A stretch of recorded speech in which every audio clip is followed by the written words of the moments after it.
el libro de Ruth, Baruch Hashem.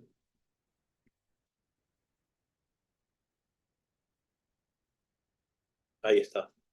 Baruch Hashem, bendito sea nuestro Kadosh. Bendiciones. El libro de Ruth es un libro que nuestros hermanos Yehudí, la noche de Shavuot, la suelen pasar toda la noche estudiando Torá, porque es el día que representa el recibimiento de la Torá, entonces se dedican toda esa noche a estudiar Torá, y estaría lindo que nosotros también podamos tener nuestra vigilia, ¿no? Es un buen día para tener una vigilia. También se lee el libro de Ruth en este día. El libro de Ruth, Shavuot, identidad y redención. El libro de Ruth es importantísimo, es importantísimo. Primero, que nuestro rey David, que representa como figura e imagen de Yeshua HaMashiach, se lo criticó mucho. Nosotros que venimos estudiando los Teilín, los Salmos, vemos cuántos enemigos él tenía, y se lo criticaba mucho porque tenía como ancestros una extranjera, encima una moabita, que los moabitas estaban prohibidos de ingresar a la comunidad de Israel. En la Torá está esto. Entonces se lo criticó mucho, se lo menospreció, se lo humilló, se le negaba la posibilidad de ser un rey legítimo. Y entonces este libro está como justificando al rey David. Y cuando justifica al rey David, también está justificando de alguna manera a nuestro Adón Yeshua HaMashiach, nuestro Señor. En la genealogía de Matías, también en la de Gilel, en la de Lucas, Mateo y Lucas, se nos muestra a Ruth como descendiente, como ancestra, perdón, de Yeshua HaMashiach. Y en ella estamos también todos nosotros, como extranjeros, como Israel en las naciones, como casa de Efraín, que nos injertamos a Israel. En ella estamos nosotros, en ellas están las ovejas perdidas que Yeshua vino a rescatar. Por eso tiene tanto simbolismo, más para nosotros, este libro. Amados hermanos, si la historia de Ruth está en la Biblia, es porque no era común que un extranjero en esa época hiciera esta conversión, este paso. Hoy podemos encontrar, gracias a Yeshua HaMashiach, nuestro Señor, que muchos discípulos de Yeshua quieren ser parte de Israel. Y entre ellos estamos nosotros. Lo primero que vamos a ver es por qué los hermanos Yehudí, los judíos, leen este libro en Shavuot. ¿Por qué? Es una pregunta que nos hacemos. Vamos a mencionar 11 puntos. El primer punto. La acción del libro de Ruth se desarrolla en el tiempo de la cosecha de cebada. Y Shavuot es el momento donde es la cosecha de cebada. Entonces, la acción de este libro es en la época de Shavuot. Es decir, mientras estaba el conteo del Homer hasta Shavuot. El segundo punto. Nuestros sabios observan que si se lee Ruth en Shavuot, cuando recibimos la Torá, es para señalar que la Torá solo se recibió a través de sufrimientos y de pobreza. La humildad de Ruth, el sufrimiento que sufre en el exilio, que sufre con la pérdida de su marido, de su suegro, la pobreza, la humildad, la obediencia, la modestia, todo eso representa las actitudes que nosotros tenemos que tener para recibir la Torá en nuestro corazón. Punto 3. Tan solo quien se satisface con poco puede transmitir la Torá. Si nosotros tenemos muchas necesidades o muchos deseos de riqueza, de gloria, de fama, de poder, no vamos a poder transmitir la Torá como tiene que ser, de una manera cabal. Para ser sin tacha, para poder transmitirla con el corazón, debemos ser felices con lo que el Eterno nos da. Este es el indicio de la cosecha de cebada. Claro, la cebada era el alimento de los pobres. Así la Torá también es para los humildes. Ruth, a quien le bastó la cebada, el pan de los pobres, tuvo por descendiente al rey Shlomo, a David, a Salomón, a Yeshua HaMashiach. Shlomo transmitió la Torá con su sabiduría. La sabiduría va para los humildes. La Torá va para los pobres. Punto 4. No se debe de partir de la tierra de Israel como lo hizo Elimelech. Elimelech salió de Israel por la pobreza, fue a buscar mejor suerte en Moab. Si uno tiene la posibilidad de vivir en Israel, debe quedarse. Incluso en momentos como los que estamos viviendo hoy, de guerra. La única circunstancia en que esto se permite es cuando uno se aleja para estudiar Torah. Esto es lo que dicen los yehudí, claro está. Nosotros hemos salido por la dispersión, por el castigo, porque fuimos exiliados y fuimos asimilados en el mundo y ahora estamos pidiendo volver. Pero Yeshua HaMashiach es el que nos va a dar esa dignidad. Punto 5. No se debe uno separar de la Torá por ningún motivo. De la palabra de Dios no debemos alejarnos. Ni la pobreza, ni la atención, ni la guerra, ni mudarse, ni por tiempos de aflicción en el mundo, ya que Ruth pasó por todos estos problemas y a pesar de ello siguió apegada a la Torá. Y esto es para nosotros, amados hermanos, no hay ninguna excusa para dejar de aprender Torá, para dejar de ver las enseñanzas, para dejar de estudiar la saliyá, de leerla, no hay ninguna excusa. Es más, cuanto más dificultades, más necesidad tenemos de la sabiduría que proviene del Eterno. Baruch Hashem. Punto 6. Aun cuando el hombre no crece con la Torá y pasa los años de su infancia y juventud en la frivolidad mundana, que es el caso de muchos de nosotros, puede regresar a la Torá y abrir un nuevo capítulo. Todos tenemos la posibilidad, no importa nuestro pasado. Y por eso no debemos juzgar a los que están lejos de la Torá, lejos de la sabiduría del Eterno, lejos de Yeshua. No debemos juzgarlos, porque todos pueden tener un nuevo comienzo. Si Yeshua HaMashiach les toca el corazón, ellos irán a la verdad. Ruth tenía 40 años cuando adoptó la Torá como modo de vida. Hoy es un ejemplo, y ella era una mujer de 40 años cuando tomó la Torá. Así, amados hermanos, yo también tomé la Torá a los 40 años de la misma manera. Punto 7. Si el hombre desea estudiar Torá, no ha de hacerlo con la idea de conseguir honores y grandeza. Y esto es así, amados hermanos. Uno no debe estudiar Torá, la palabra del Eterno, para conseguir fama, poder, honores, riqueza, grandeza. No. Ruth se apegó a Naomi a pesar de la situación de esta, y al final obtuvo honores en este mundo y recompensa en el mundo venidero. Amados hermanos, si nosotros estudiamos la voluntad del Padre para tener éxitos mundanos, por ahí, si nos dedicamos, por ahí nos lo da, pero será chiquito, será chiquito. Nosotros, y cuando el Eterno nos da la Torá, muchas veces nos pone las pruebas, es como que Él nos está diciendo, ¿realmente querés seguir mi voluntad? ¿Realmente me amás? ¿Lo haces por amor o lo haces por las bendiciones? Amado hermano, no se sorprenda si cuando empezás a seguir la voluntad del Padre, empiezan también las pruebas y los obstáculos. Ten paciencia, persevera. El Padre te está preparando para grandes bendiciones, pero primero quiere saber si realmente estás convencido, si realmente lo haces por amor, porque esto no es más que la relación entre nosotros y Yeshua.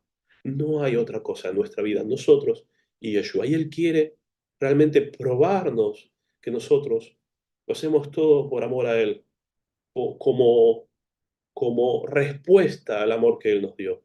Es toda una relación de amor entre Yeshua y nuestra alma, nuestra nefesh. Como Ruth le dijo Boaz, Dios te pague tus obras en este mundo y sea tu recompensa completa en el mundo venidero. Amados hermanos, la Torá nos enseña muchísimas promesas de bendiciones, claro.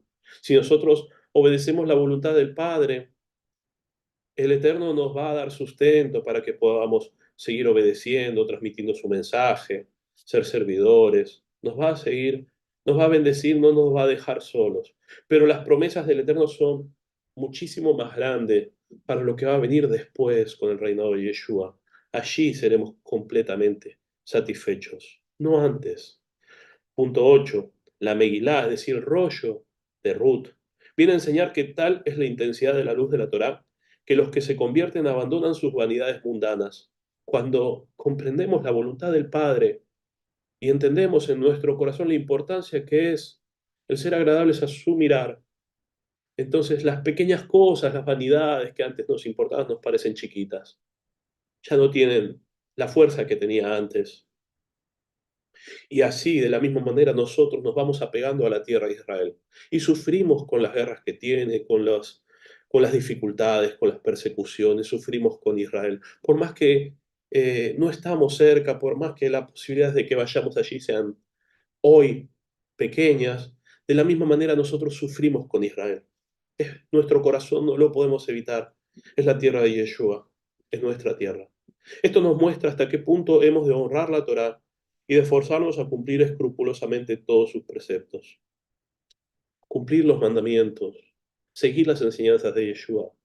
Lo hacemos por amor al Padre, por amor a nuestro Salvador Yeshua HaMashiach.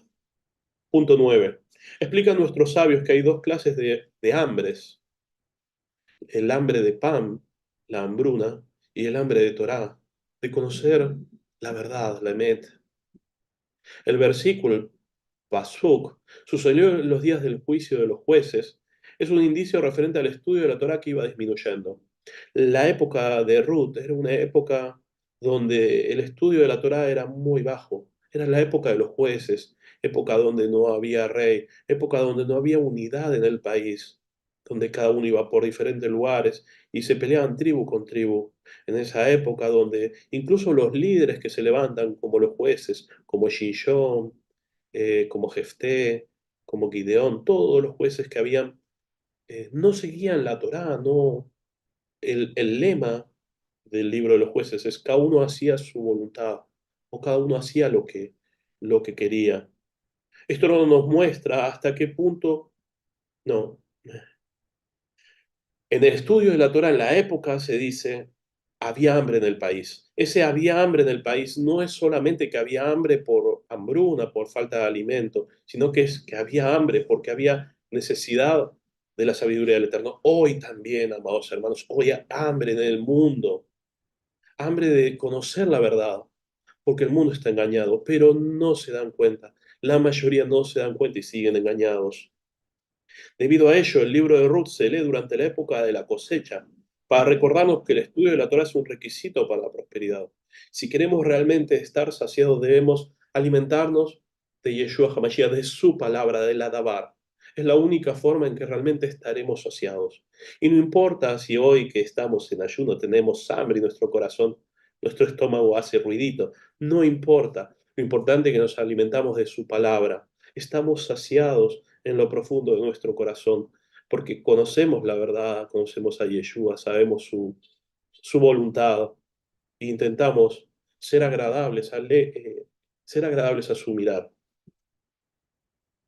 Punto 10. Ruth fue purificada y probada por sus sufrimientos durante las 7 semanas, desde el tiempo de la cosecha hasta Shavuot, de la misma manera que nosotros estamos haciendo el conteo del Homer, donde somos purificados y probados por el Eterno, igual que lo fue Israel hasta la entrega de la Torá, y nosotros hasta recibir el Ruach HaKodesh. Y el punto 12 y último, 11 y último, es que David, el Melech, nació y murió en Shavuot. Baruch Hashem, bendito sea nuestro Akadosh. Por todos estos puntos es que se estudia el libro de Ruth en Shavuot, y nosotros nos vamos preparando para la entrega de la Torah, que cada año es especial en nuestra vida. Baruch Hashem. El tiempo de la historia de Ruth, del libro de Ruth. ¿En qué tiempo se hizo este libro? Baruch Hashem. Bendiciones. El libro de Ruth comienza con una frase que sitúa la historia en un momento específico. Dice: y sucedió en los días cuando los jueces juzgaban. Es decir, nos está hablando de que la historia del libro de Ruth fue la historia del libro de jueces, en esa época, antes, antes del rey Shaul, antes de David, antes de Shlomo, antes del templo, cuando habían jueces, época de la más oscura de Israel. Nos habla de esa época sombría donde no había Melech en Israel y los jueces se levantaban en las diferentes tribus con autoridad, alternando momentos buenos y caídas en manos de los enemigos. Recordemos el libro de los jueces. El libro de los jueces es muy claro en su enseñanza. Israel pecaba, se alejaba de la palabra del Eterno, se alejaba de los mandamientos y caía en dominación por los enemigos, ya sean los filisteos, ya sea Amón, ya sea Moab, caía en las manos de los enemigos. Entonces se arrepentían, hacían teshuvá, pedían perdón al Eterno, y el Eterno les tenía misericordia y levantaba un juez que los liberaba. Y luego tenían 20, 30, 40 años de paz con el juez. Pero el juez cometía errores, Israel volvía a pecar y volvía a caer en manos del enemigo. Todo el libro de jueces es así, y se levantan 12 jueces en todo ese camino. Ese es el libro de Shoftim, jueces. Los sabios de Israel interpretan esta frase como un juicio moral. Ruth emergió en un periodo turbulento de la historia de Israel. Era un tiempo cuando el pueblo no respetaba a sus líderes. El pueblo no respetaba a sus líderes. Y muchos de ellos no se ganaban el respeto y la lealtad del pueblo. Es decir, los líderes tampoco estaban en la altura de la situación.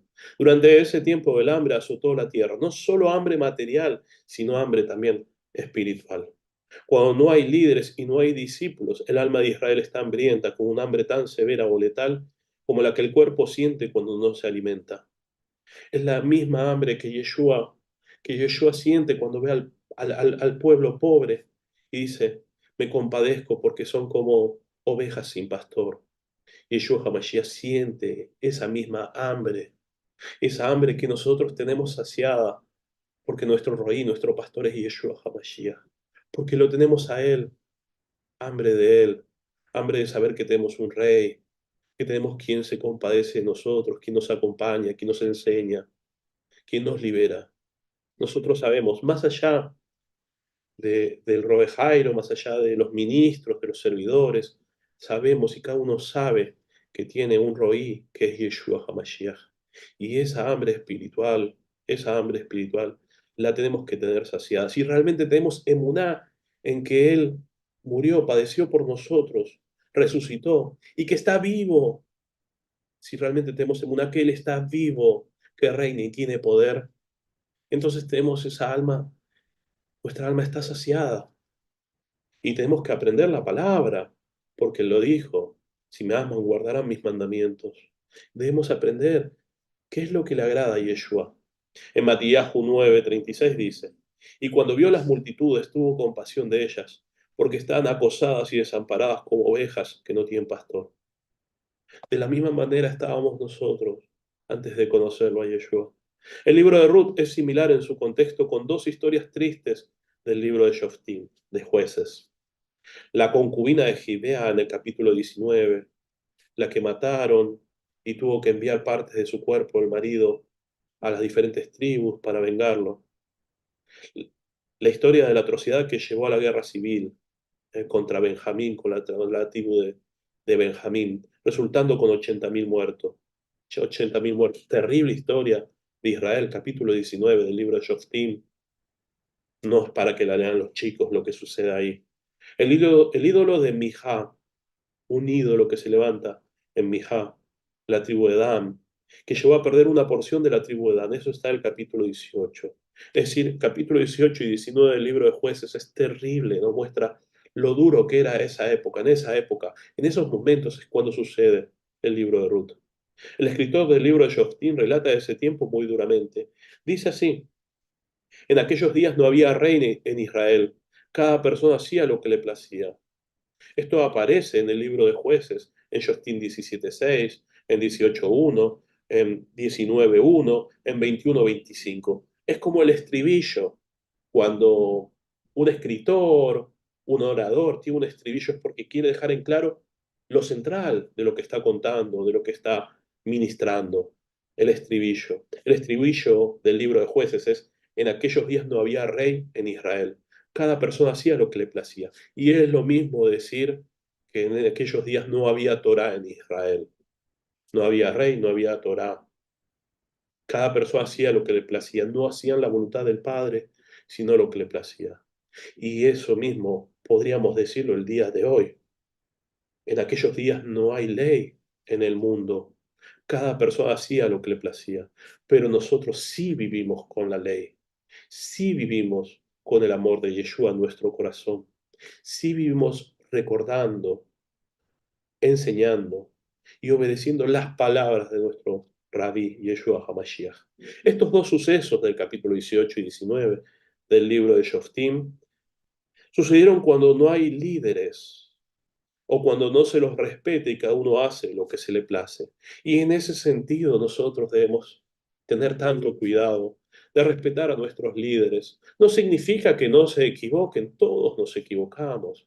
Pero hay que respetarlos, amados hermanos, porque respetándolos, nos respetamos a nosotros mismos y construimos un espacio donde haya shalom, Baruch Hashem, donde haya ejad, unidad.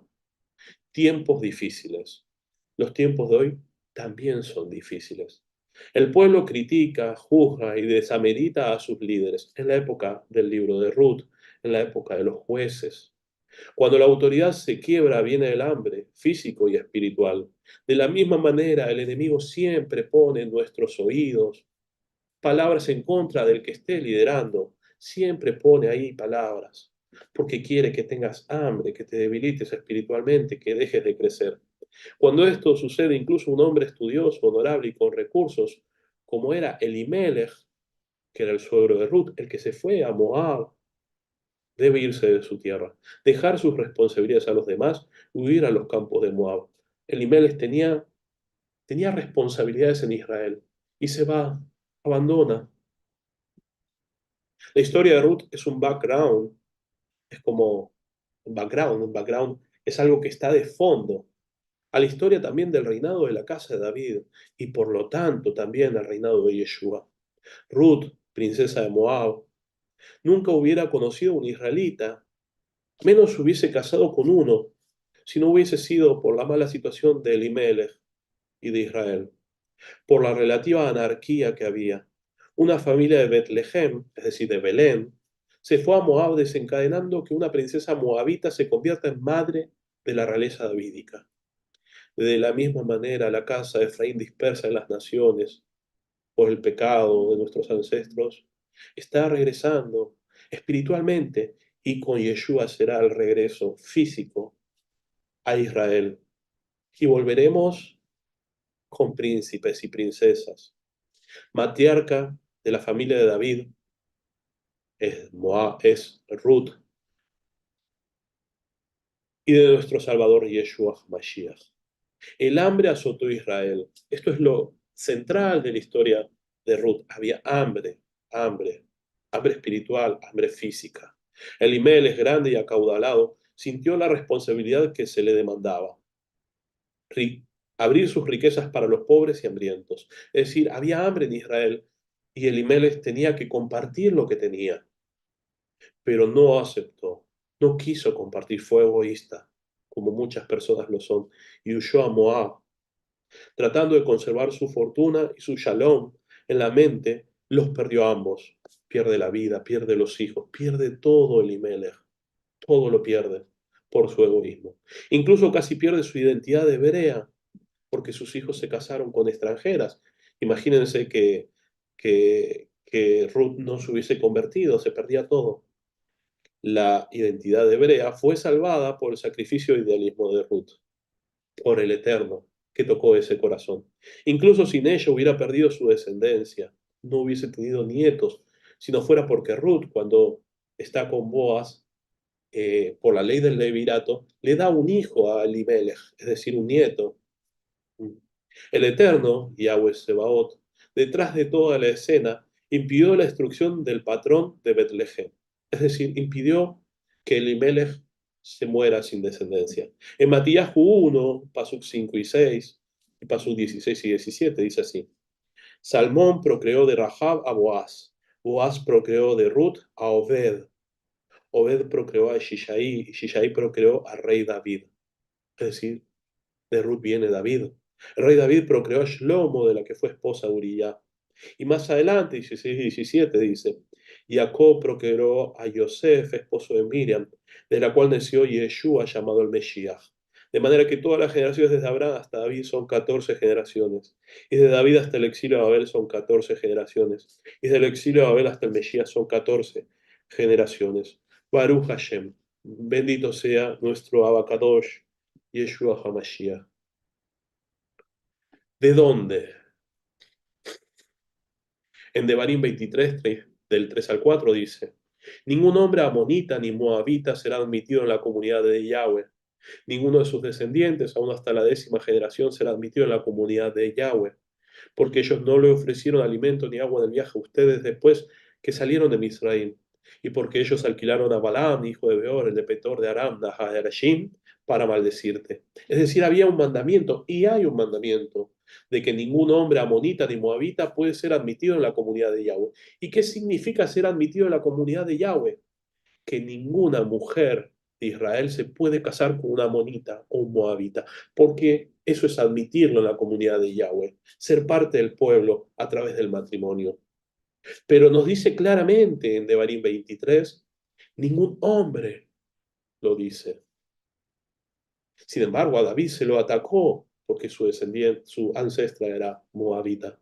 En Teilín 4:2 dice, ustedes hombres, ¿hasta cuándo van a insultar mi honor mientras aman la vanidad y la mentira? Esto es lo que David decía cuando insultaban a él por ser descendiente de Moab. En Bereshit 19, 36 al 37 dice, así las dos hijas de Lot quedaron embarazadas de su padre. La mayor tuvo un hijo y lo llamó Moab de mi padre. Él fue el padre de los moabitas de hoy, descendientes de Lot, primo de Abraham. Y en Bamidbar 22, del 3 al 6 dice, Moab estaba alarmado porque aquel pueblo era muy numeroso. Moab le tenía terror a los israelitas y les dijo Moab a los ancianos de Madián, ahora esta horda devorará todo lo que hay a nuestro alrededor como devora un buey la hierba del campo. Balac, hijo de Zippor, que era el rey de Moab en ese tiempo, le envió mensajeros a Bilán, hijo de Beor en Petor, que está junto al río, en la tierra de sus parientes, para invitarlos diciéndole, hay un pueblo que salió de Misraín, oculta la tierra de la vista, está sentado próximo a mí. Ven pues, échamele una maldición a ese pueblo, ya que es muy numeroso para mí. Tal vez así pueda derrotarlos y expulsarlos de la tierra. Porque yo sé que a quien tú bendices queda bendito de veras, y quien tú maldices queda maldito. Moab es castigado, no pueden entrar los hombres a la congregación de Israel, no solamente porque le negaron el paso cuando Israel estaba volviendo de Misraín, de Egipto, para entrar a la tierra, sino también por esta maldición que quiso Balac, a través de Bilam, hacerle. Esto lo vamos a ver en el libro de Bamidbar, en Números. Y en Sofonías 2:9, en David Sofonías dice, seguramente por vida mía, declara Yahweh Seot, el bien de Israel, que Moab llegará a ser como Sedom y los amonitas como Amorá, montones de ortigas y minas de sal y desolación perpetua. Remanente mi pueblo los saqueará, el remanente de mi nación los poseerá. Amados hermanos, si Moab estaba tan maldito, si Moab estaba tan castigado, tan prohibido de entrar a Israel, y una moabita, Ruth, se convirtió de corazón al Eterno, cuanto más nosotros que estamos en las naciones tenemos Israel dispuesto para nosotros. Por más Yehudí que nos considere extranjeros, nosotros el lugar nos lo da Yeshua HaMashiach. Y Él nos llevará a nuestra patria cuando vuelva. Tenemos que permanecer fieles, fieles a nuestro Señor. Baruch Hashem. Estatus e identidad.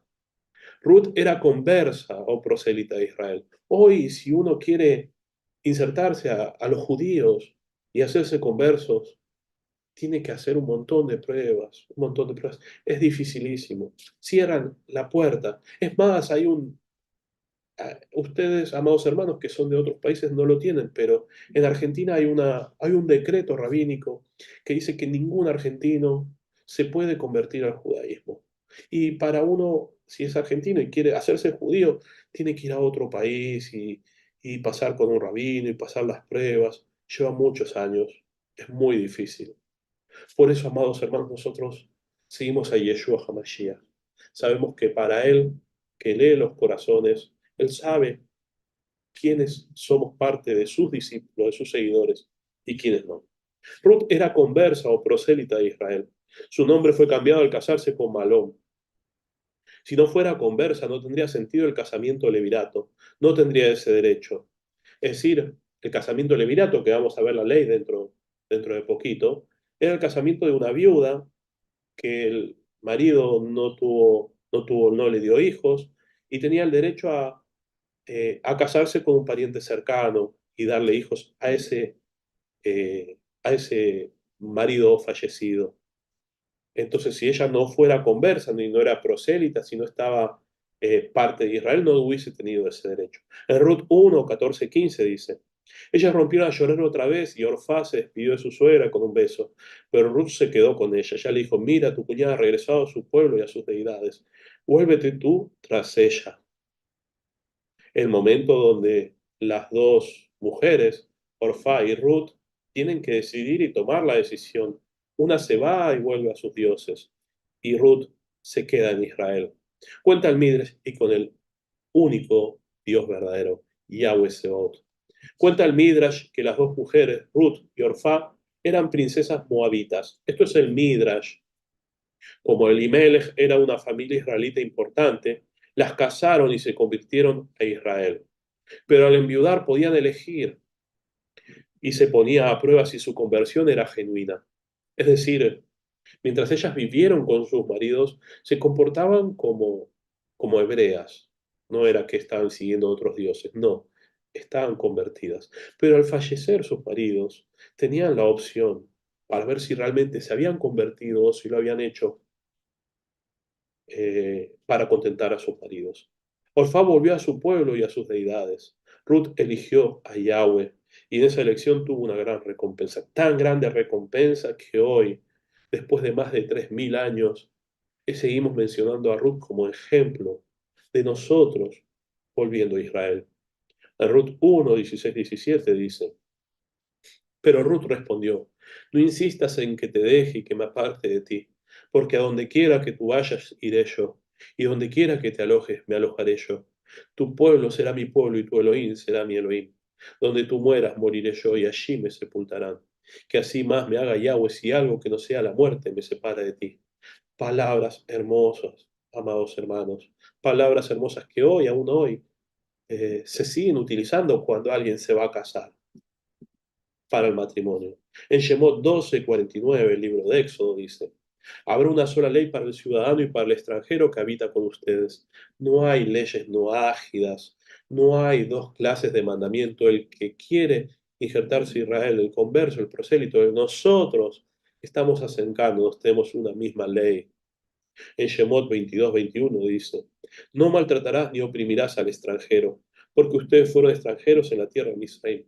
Yahweh, Sebaot, y Yeshua Hamashiach tiene un especial amor para aquellos que venimos de afuera, para aquellos que crecimos con otras leyes, con otros dioses, y aceptamos que Yahweh es el único, y nos venimos y nos arrodillamos en su presencia y aceptamos su Torah en nuestra vida, sus mandamientos, y lo hacemos por amor.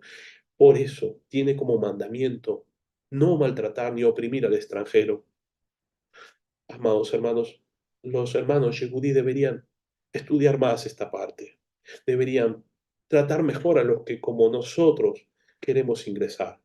No a su manera, no como ellos dicen sus rabinos, sino como nos enseñó Yeshua HaMashiach. En Vayikra 19:34, el libro del Levítico, dice así, el extranjero que reside con ustedes será para ustedes como uno de sus ciudadanos. Lo amarán como ustedes mismos, porque ustedes fueron extranjeros en la tierra de Israel. Yo, Yahweh, soy su Elohim. Es un mandamiento, es un mandamiento, y también es para nosotros el de cuidar a los nuevecitos, los que están llegando, los que todavía tienen muchas cosas de las denominaciones, cuidarlos, amarlos, no hacerlos sentir mal, no complicarles su camino, sino que ayudarlos, bendecirlos, enseñarles, tenerles paciencia.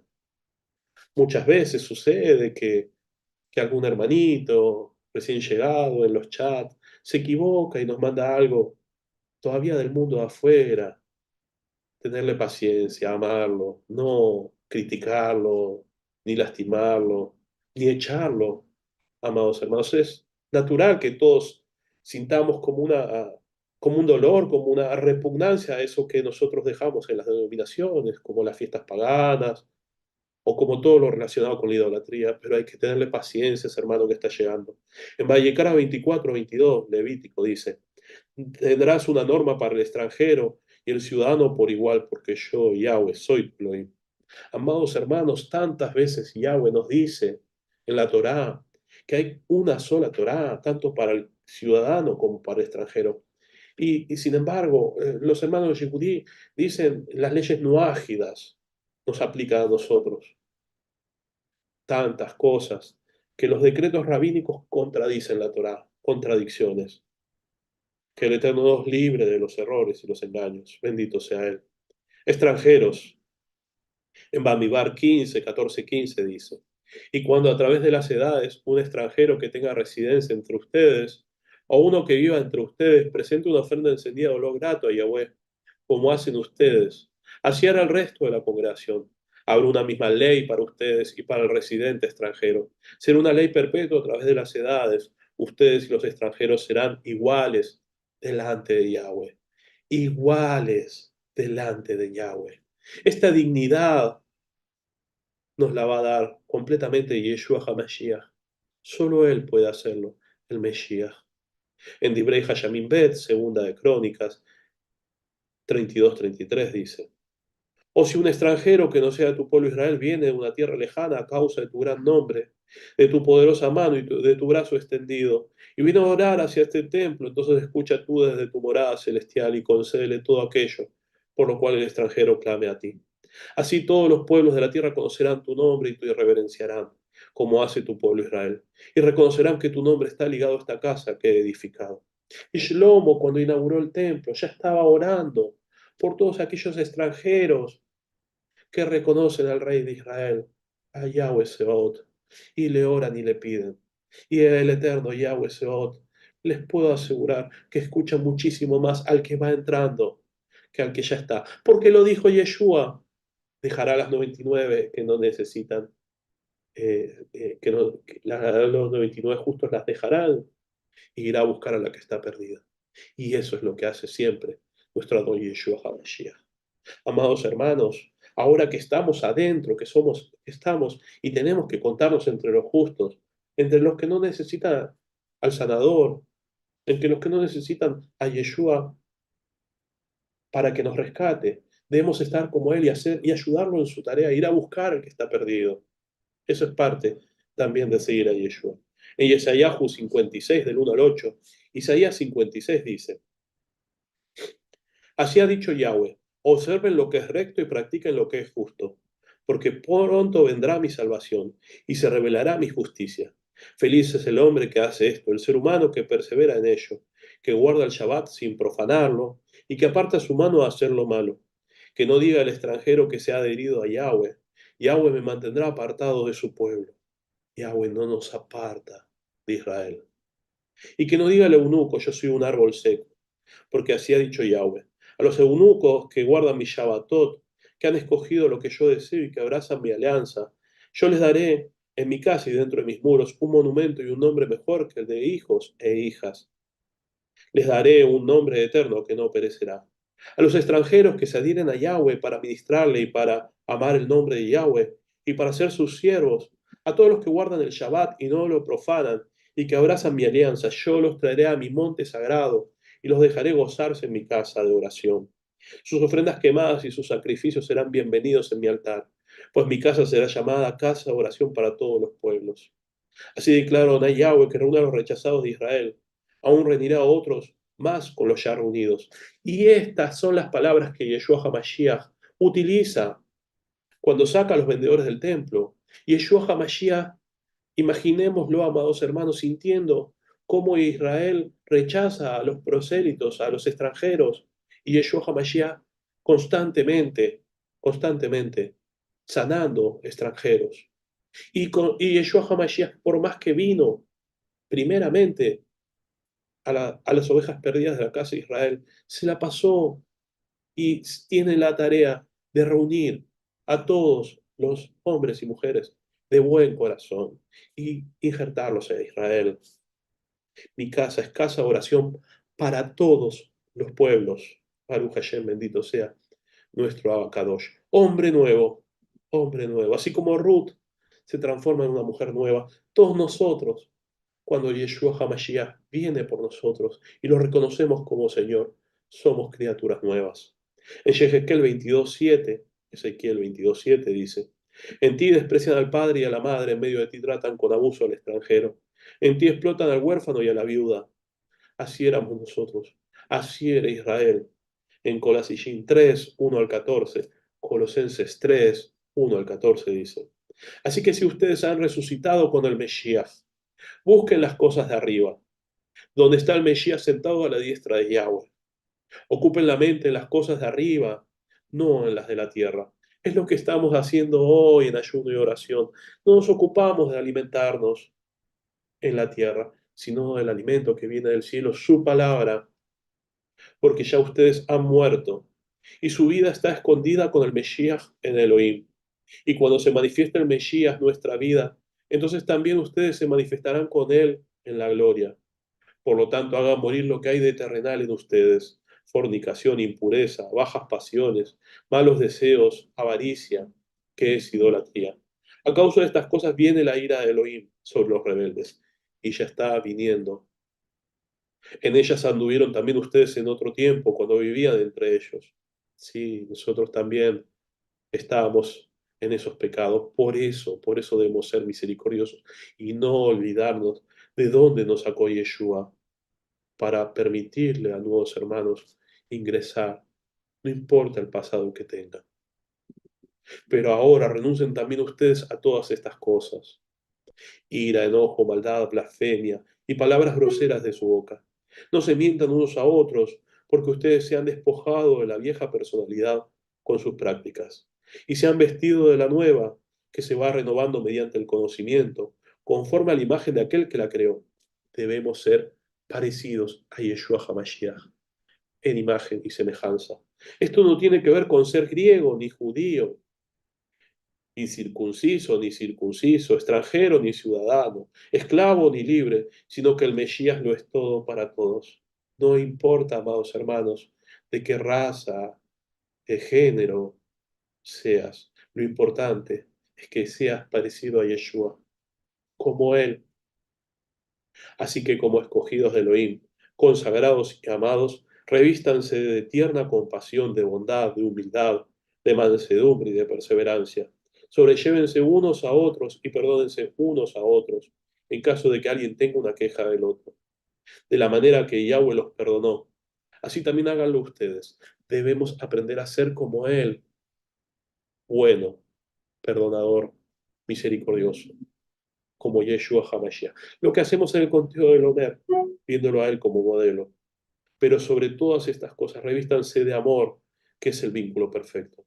El amor es darse a los demás, sin pensar en si lo devolverán, sin pensar en nosotros. Es salir de uno. Uno es feliz cuando ama, porque sale de uno, se olvida de sus problemas y se da a los demás. En Masé Shelujín 2, Hechos de los Apóstoles 2, Pasuk 39 dice: pues para ustedes es la promesa y para sus hijos y para todos los que están lejos, para cuanto llame Yahweh, nuestro Elohim. Amados hermanos, la promesa de vida eterna, la promesa de vivir en el reinado milenial con Yeshua es para nosotros, para nuestros hijos y para todos aquellos a los cuales llame Yahweh, nuestro Elohim. Por eso nosotros predicamos y no pensábamos en quién llegará el mensaje. Predicamos porque Yahweh es el que llama. Bendito sea Él y bendito sea su nombre, Baruch Hashem. Somos siervos de Yeshua. Él nos rescató y nos llamó a servirle. Somos injertados en Israel. Todavía, todavía no estamos físicamente, pero en el corazón sufrimos con nuestro pueblo. Sufrimos con los hermanos de Yehudí. Sufrimos con nuestra tierra y la sentimos propia. En Romishim 11, la carta de los Romanos 11, del 13 al 24, dice así: a ustedes los gentiles me dirijo. Shaulo, Pablo, fue rechazado por los judíos y se dedicó a transmitir este mensaje de buenas nuevas a los gentiles. Y así es como llegó a conquistar el mundo este mensaje. Y así es como nosotros, muchísimos años después, llegamos a Yeshua. Y así es como Yeshua, cuando llegó la hora de que volvamos a la Torá, nos manifestó, nos reveló la verdad de la Torá. Y hoy estamos nosotros reconciliándonos después de tanto tiempo con los hermanos judíos. por cuanto yo soy enviado para los gentiles, dice Pablo. Honro mi ministerio, a ver si de alguna manera pueda provocar a celos a los de mi raza y salvar a algunos de ellos. Porque si el excluirlos a ellos ha resultado en reconciliación para el mundo, ¿en qué resultará su readmisión, sino en vida de entre los muertos? Y ya queda poco, amados hermanos, para que los judíos reconozcan a Yeshua. Pero primero vendrá una gran tribulación. Así es como tiene que ser. Está expresado en Gilgalut, en Apocalipsis. ¿En qué resultará su readmisión sino en vida entre los muertos? Además, si la primicia es Kadosh, también lo es toda la masa. Y si la raíz es Kadosh, también lo son las ramas. Y si algunas de las ramas fueron desgajadas, y a ti, siendo olivo silvestre, te han injertado entre ellas y te han hecho copartícipe de la raíz, es decir, de la abundante savia del olivo, no te jactes contra las demás ramas. Es decir, nosotros, amados hermanos, que hemos crecido como olivo silvestre, es decir, hemos crecido con el pasto, sin ley, sin valores, o con los valores que nos daban en las denominaciones que no eran los correctos. Si hemos crecido así, y hoy que la Torá nos es revelada y que tenemos al Mesías Yeshua, nos sentimos parte de Israel, y no podemos jactarnos de sentirnos superior a los hermanos judíos. No, no, amados hermanos, no, no nos jactemos. Preocupémonos, ocupémonos en realmente ser fieles a Yeshua y a su mensaje, a su palabra, para esperar el momento en que ellos lo acepten como rey. Cuando lo acepten como rey y utilicen toda su sabiduría y su estudio en el Brit Hadashah, ¿cuánto tendremos de aprender de ellos? Y si te jactas en contra de ellas, no eres tú quien sustentas a la raíz, sino la raíz a ti. Es decir, la Torá nos alimenta y nos da vida.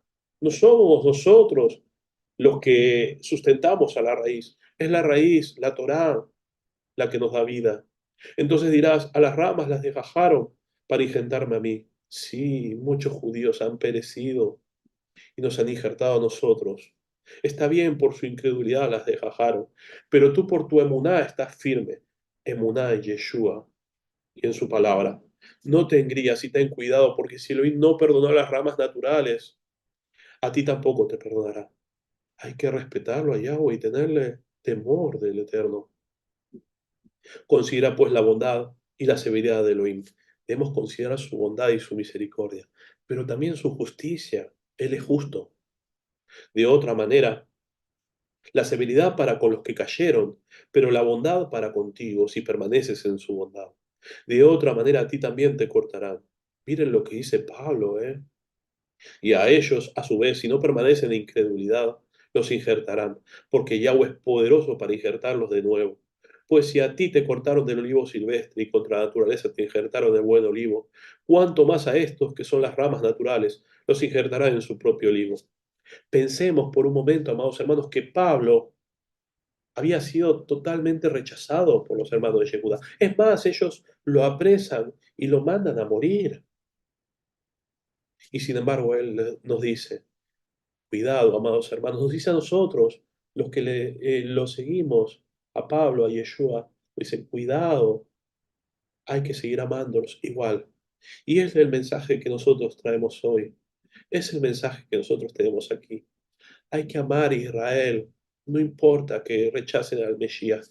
Yahweh sabe lo que hace, sabe lo que hace. Y en el libro de Zacarías está relatado la profecía, cuando lo lloren a Yeshua, nuestro Señor. Baruch Hashem. Pasamos de alguna manera más al libro de Ruth. Esto era como un trasfondo, un background del mensaje. Pasamos a las leyes de agricultura para el pobre. Son leyes las cuales hay que conocerlas para entender el libro de Ruth, porque Ruth era pobre y utiliza estas leyes. En Devarim 24:19, Deuteronomio, dice así: Cuando recojas la cosecha en tu campo y pases por alto un manojo del campo, no regreses a recogerlo, déjalo para el extranjero, el huérfano y la viuda, para que Yahweh tu Elohim te bendiga en todas tus empresas. Es decir, cuando los cosechadores están cosechando un campo y se les cae algo al piso, no debían ir y agarrarlo, no, lo debían dejar. Queda para el pobre. Y Ruth era una de esas pobres.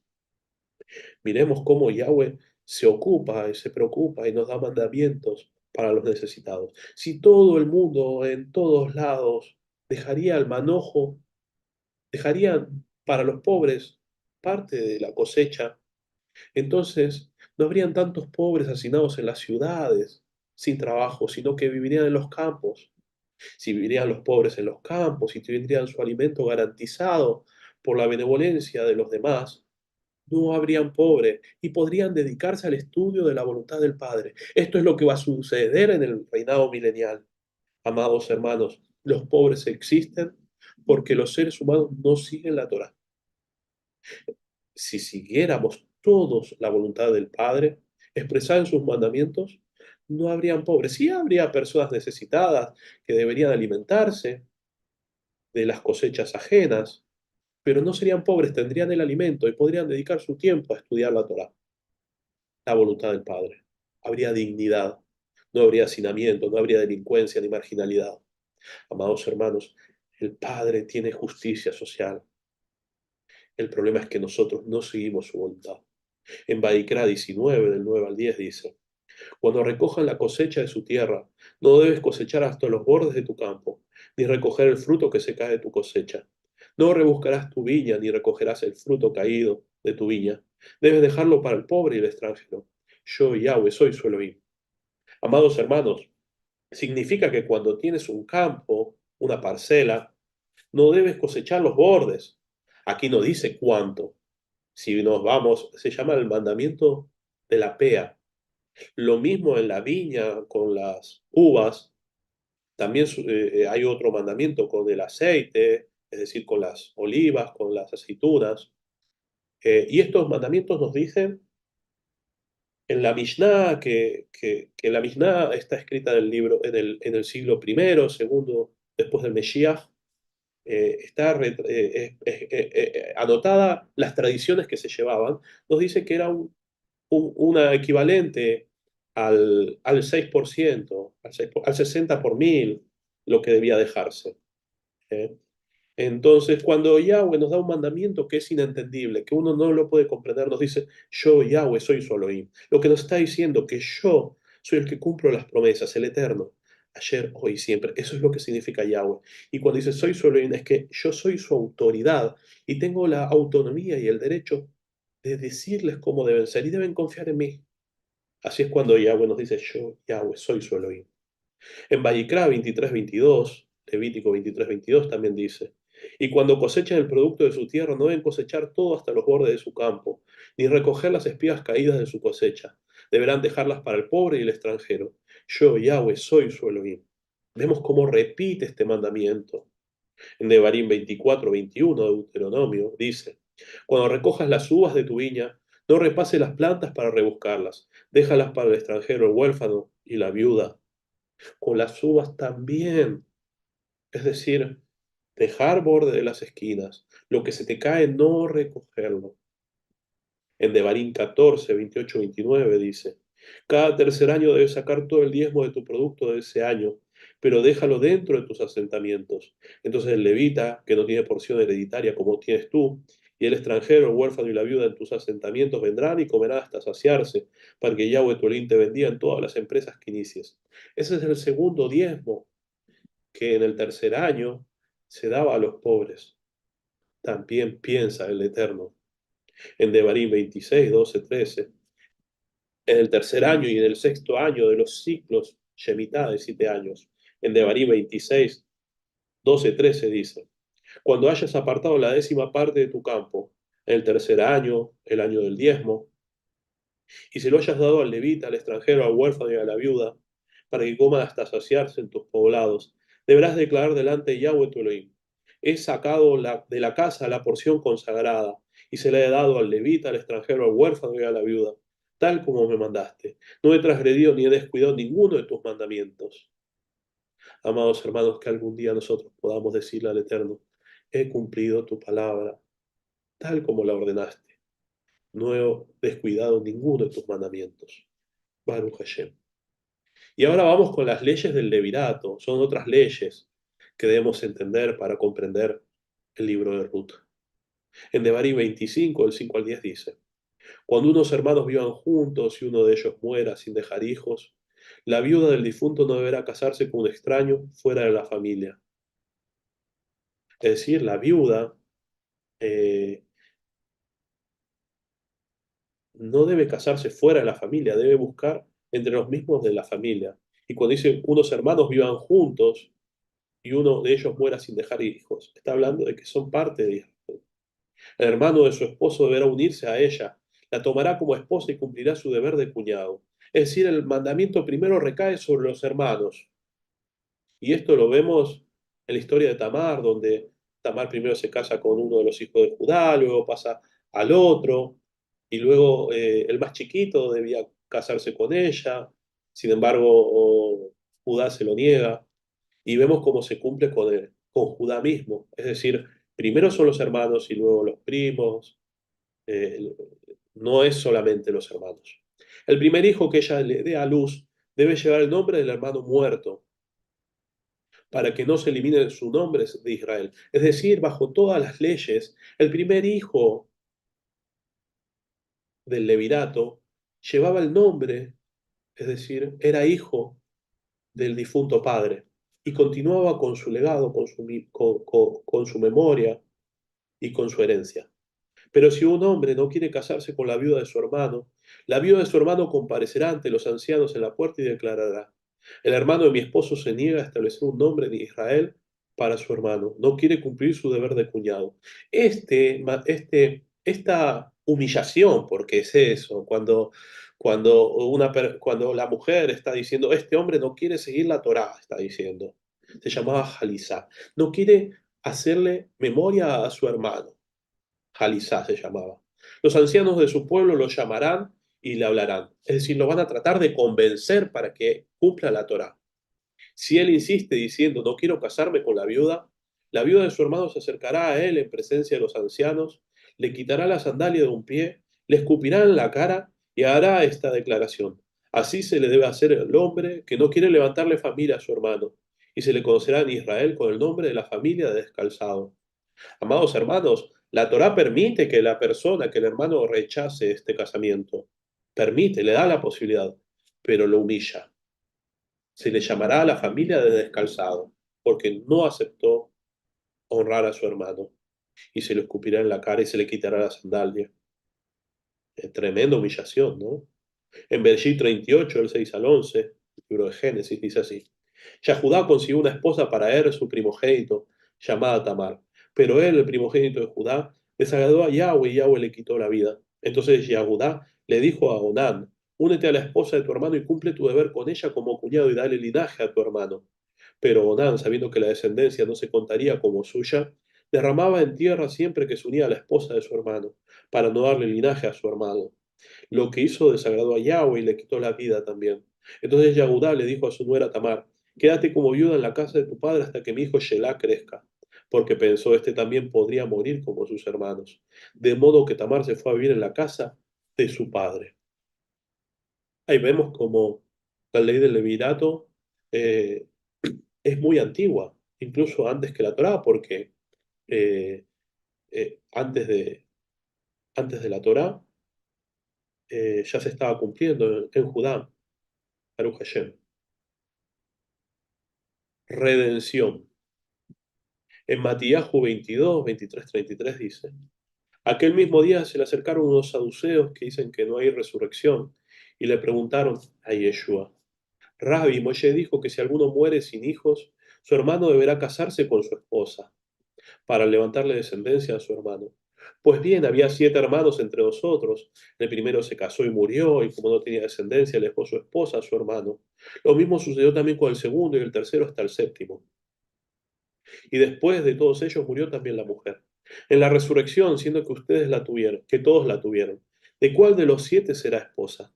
Entonces Yeshua les dijo en respuesta: ustedes están equivocados porque no conocen las escrituras ni el poder de Yahweh, porque en la resurrección no se casan ni se dan en matrimonio, sino que son como los mensajeros que están en el cielo. Y en cuanto a la resurrección de los muertos, ¿no han leído lo que se les habló Yahweh cuando dijo: yo soy el Elohim de Abraham, de Elohim de Isaac y el Elohim de Jacob? Él no es un Elohim de muertos, sino de vivos. Al oír esto, las multitudes quedaron maravilladas de su enseñanza. Yeshua vino a enseñarnos de lo que nosotros no sabíamos, del reinado de Elohim, de los secretos de la salvación y de la resurrección. Y los saduceos que negaban la resurrección le quieren meter una trampa para confundirlo. Y Yeshua les dice, ustedes ni saben de lo que están hablando. Amados hermanos, Yahweh es un Elohim de vivos. Y todos los que Él ama están vivos delante de Él. En Yirmeyahu 32, 6, 9 dice, Yirmeyahu dijo, me llegó la palabra de Yahweh diciendo, Hananel, hijo de tu tío Shalom, vendrá a ti para decir, compra mi tierra que está en Anatot, porque tú eres el próximo en sucesión para redimirla por compra.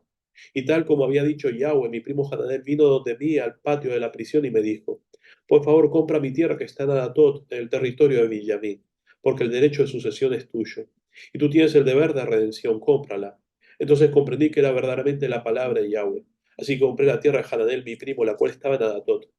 Le pesé el dinero, 17 shekels de plata. Esta historia de Jeremías es llamativa porque en la época donde los babilonios están asediando Israel y a punto de conquistarlo, viene el primo y le dice, tengo una deuda de un campo, cómprala, tú eres el pariente más cercano. ¿Y de qué servía comprar una tierra que va a ser conquistada por el enemigo y ya no va a tener ningún valor? Y le sale muy cara.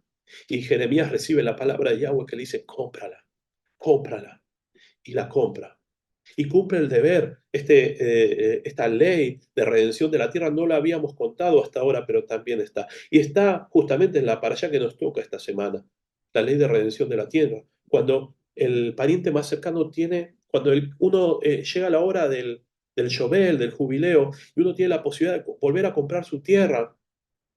Es decir, el Yobel se le devolvía a la tierra, perdón, el Yobel se le devolvía a la tierra al que le correspondía. Pero antes de que se devuelva, el pariente más cercano tenía la posibilidad de redimirla y comprarla. Y en este momento donde todos querían vender las tierras porque sabían que no iban a valer nada, porque venía Babilonia a conquistarla, la quieren vender. Y vienen y le sacan la plata a Jeremías, a Yirmeyahu. Y él lo hace porque lo dice el Eterno. Y hoy en día se dice por ahí que el arca de la alianza y que los objetos sagrados fueron escondidas en esta tierra. Por eso puede ser que esta compra de Jeremías, que la ordenó el Eterno, haya tenido un valor importante. Pero eso solo lo sabe Yahweh y solo lo sabe Yeshua cuando vuelva. En Efesios 1:7 dice, en Él tenemos redención por medio de su sangre, el perdón de nuestras transgresiones, según las riquezas de su gracia. En Yeshua nosotros tenemos la redención por medio de su sangre. Baruch Hashem, bendito sea nuestro Abacadosh. Aleinu significa nuestro Redentor. Yeshua HaMashiach. Última diapositiva de la presentación, de la introducción, antes de enfrascarnos en el libro de Ruth. En Colosenses, en Colasillín, Colosenses 1, 21, 22 dice, a ustedes también, aunque en otro tiempo están apartados y eran enemigos por tener la mente ocupada en las obras malas, ahora los ha reconciliado en su cuerpo físico por medio de la muerte, para presentarlos a ustedes, Kedoshim, santos, intachables e irreprensibles delante de él. Yeshua HaMashiach murió por nosotros y con su sangre nos redimió. Y no solamente nos redimió, sino que expió nuestros pecados que merecían la muerte. Y no solamente pagó con su sangre nuestra vida y es dueño de ella, sino que también, alejando la ira de Yahweh de nosotros, sino que también nos purificó la conciencia, las obras muertas, limpiándonos de todo eso que nosotros teníamos que nos llevaba al pecado y haciéndonos criaturas nuevas. Y lo hace constantemente. Nos renueva en cada Yom Kippur, nos purifica en cada Shabbat, nos sigue renovando de la conciencia de las obras muertas, nos sigue sacando esa tendencia que tenemos a pecar. En Romishim 3, Romanos 3, 24, 25 dice así, son declarados justos gratuitamente por un favor suyo, mediante la redención realizada por el Mesías Yeshua. Elohim lo ha puesto a él como expiación por la emuná en su sangre. Y así se demuestra que Yahweh es justo al perdonar con paciencia los pecados del pasado. Sí, amados hermanos, no importa Cuánto nos confundimos y nos engañamos y cuánto pecamos en el pasado. Sí, amados hermanos, yo estuve en la idolatría, sí, estuve en la idolatría, pero no importa, amados hermanos, porque hoy reconozco que Yeshua es mi Señor, porque hoy reconozco que su palabra es verdadera y su Torah me da dignidad. Amados hermanos, Él ha pagado con su sangre expiación y debemos tener emuná en su sangre, en su sacrificio. Y no solamente debemos tener emuná en su sacrificio, sino que debemos que tener emuná en su resurrección. Él pagó por nosotros y Él está vivo. Y por eso, amados hermanos, las denominaciones, la Iglesia Católica intenta siempre demostrarlo en la cruz. Que siga en la cruz, dicen ellos, que siga en la cruz y que no venga. Pero nosotros lo creemos vivo, sabemos que está vivo, sabemos que tiene poder, que tiene el reinado hoy en nuestro corazón y que ya se va a manifestar su reinado en el mundo. Falta poco, ya está llegando, lo sentimos, el mundo está en dolores de parto. En el libro de Tito, capítulo 2, pasos 11 al 14 dice, porque el favor salvador de Elohim se ha manifestado a todos los hombres, enseñándonos a vivir de manera prudente, con justicia, justa y piadosa en la era presente, renunciando a la impiedad y a las pasiones mundanas, aguardando la feliz esperanza, la manifestación de la gloria del gran Elohim y del Salvador nuestro Yeshua HaMashiach, quien se dio a sí mismo por nosotros para redimirnos de toda iniquidad y purificar para sí mismo un pueblo propio, celoso de buenas obras. Ay, hermanos, qué linda palabra esta. El favor salvador de Elohim se ha manifestado a todos. Nadie puede decir que no conoce a Yeshua o a Jesús, si prefieren decirlo así. Nadie puede decir que no lo conoce. Y Él nos enseña a vivir de manera prudente.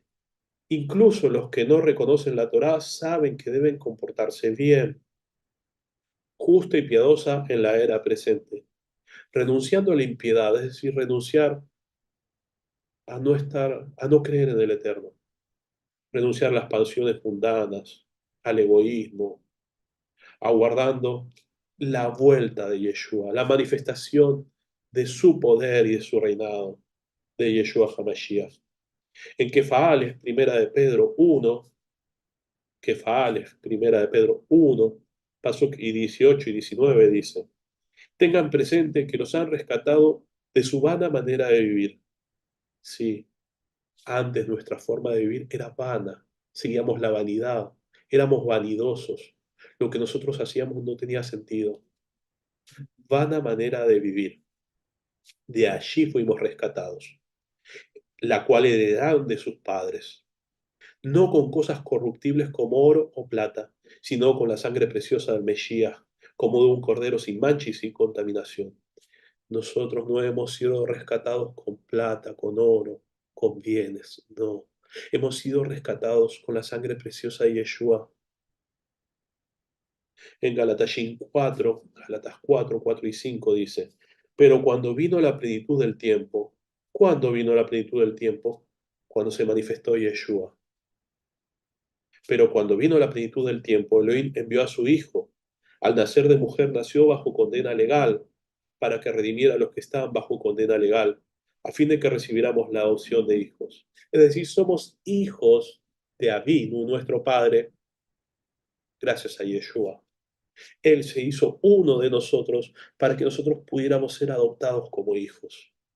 Y el día que se manifieste al mundo entero que Yeshua es Yahweh, nuestra alegría será doble, doble, o triple, o quíntuple, será infinita. En Gigalut 5.9, Apocalipsis 5.9 dice, ellos entonaban un cántico nuevo que decía, digno eres de tomar el rollo y de abrir sus sellos, porque tú fuiste inmolado y con tu sangre has redimido para Yahweh gente de toda raza, lengua, pueblo y nación. Él es digno, digno de desatar lo que va a acontecer.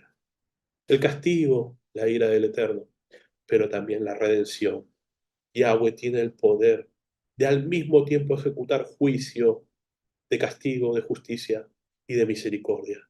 Y esperamos nosotros estar en su misericordia. En Matías 20, 26, 28 dice, pero entre ustedes no será así. Por el contrario, el que quiera ser grande entre ustedes debe hacerse servidor de los demás. Y el que anhele ser el primero entre ustedes debe hacerse servidor de ustedes. Igual que el Ben Adad, el Hijo del Hombre, que no vino para que le sirvan, sino para servir y para su vida, rescate por muchos. Y Yeshua HaMashiach nos enseña cómo se debe liderar. Liderar es servir a los demás. No es ponerte en primer lugar para que los demás te sirvan y hagan cosas para ti, sino que es tú servir a los demás, preocuparte cómo deben crecer los demás, cómo pueden desarrollarse, servir a los demás. Aquí, amados hermanos, yo transmitiendo la palabra, estoy sirviendo a los demás. No estoy pensando en mí, estoy pensando en dar la palabra del Eterno a los demás. El que la quiera tomar, que la tome, que el Eterno abra los ojos. Amados hermanos, me quedan 15 minutitos, 15 minutitos. Vamos a comenzar, vamos a ver hasta dónde llegamos.